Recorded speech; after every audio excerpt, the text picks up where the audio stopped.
Hi guys, Miss Vincent here, and I want to talk to you just a little bit today about in math when we need to round or when we need to estimate or when we just need to know about how much of something. A lot of times in math, I need an exact answer. I want to know exactly how much. But to make math easier, quite often I just estimate. I say, well, about how much do I need? So let's suppose that my family is going to go to Splashway, to a water park, and I looked online and it costs $27 for each person to get in. And there are 5 people in my family, and I want to know about how much money do I need.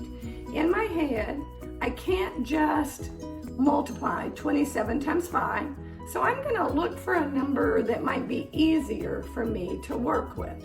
Now, if I have a number line, I've got a good way to look at, well, what number would be easy to round to? So on my number line, I've started at 20, and I've gone all the way to 30, and I put me a dot there where 27 is. So here's my 27, and if I want to know, well, which number is my 27 closer to? Would I be closer to estimate to 20 or to 30? If I look on my number line, I can just count spaces. So from 27 to 30, it's just 1, 2, 3 spots away. If I look at from 27 to 20, it's 1, 2, 3, 4, 5, 6, 7 spots away. So if I have a number line, I can look and just round to the number that it's closest to. So 27 is tremendously closer to 30. So I would take my $27 and say, hey, well, that's about $30.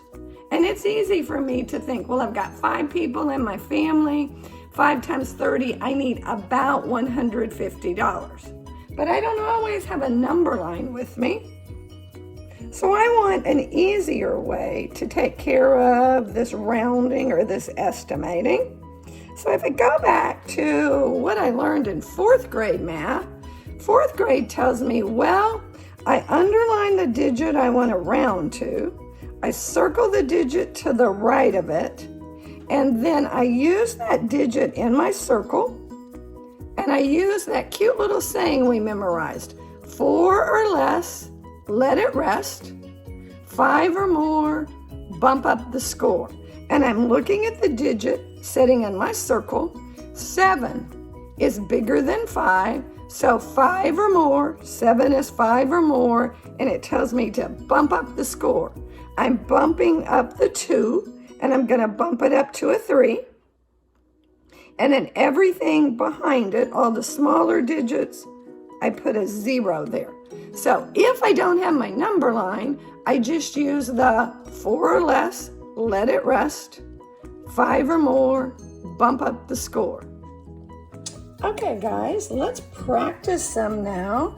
Suppose I gave you the number 367, and I said, hey, I want you to round it to the nearest 100, to the 100th spot. So I've got my 1s, my 10s, my 100s. I'm going to underline the digit that's sitting in my 100th spot. I'm going to circle the digit to the right. Then I'm going to think 4 or less. No, that's not 4 or less. 5 or more, bump up the score. 6 is more than 5, so that tells me to bump up the score in my 100th spot. So I'm going to say 367 rounds to 400 when I'm rounding to the nearest 100. Let's try another one. What if I gave you 854 and I said round to the nearest 100? Now, you guys, pause my video, you try it, then when you come back, I'll be going over that problem with you. 854. I underline the digit in the hundredth spot. I'm going to circle the digit to the right. 5 or more, bump up the score. My 854 rounds to 900 when I'm rounding to my nearest hundred. Let's try another one. I'm going to make my number a little bit larger this time. Let's try 3,672, and I want to round it to the nearest thousand. So I'm going to underline the digit in the thousand spot. Pause my video a little bit and take care of rounding that number for me to the nearest thousand. Now, if I want to round it to the nearest thousand, I circle the digit to the right of my underlining. 5 or more, bump up the score. 6 is bigger than 5. That tells me to bump up that 3 to a 4.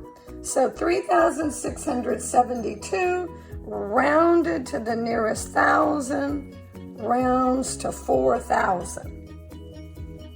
Let's try another one.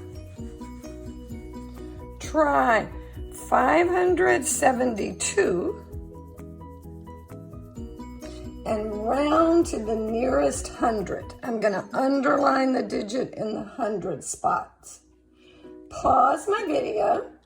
When you come back, you can check yourself. I'm going to circle the digit to the right. 5 or more, bump up the score. I bump up that 5 to a 6. 572 rounded to the nearest hundred, rounds to 600. Now, last thing, I'm going to go back to that 572. And I know we already rounded it to the nearest hundred, but this time I want you to round it to the nearest 10. So underline that 7 in the 10 spot and take care of rounding it to the nearest 10. Pause the video, come back, and we'll check ourselves. I'm circling the 2, the digit to the right. 4 or less, let it rest. The 7's going to stay a 7. 572 rounded to the nearest 10, rounds to 570. Nice job, guys, with the rounding, with the estimating, and biggest thing I want us to think about when we think about rounding and estimating is, why do I do it anyhow? I do it because it makes my math easier. If I don't need an exact number, estimation is the perfect way for me to decide, do I have enough money to buy what I need? How many hot dog buns do I need? About how many to feed the group that's coming over for dinner? How many copies does Miss Vincent need to make when she goes to the copy room? Quite often in math, I don't need an exact number. I just need to know about how much, and that's when I round or estimate.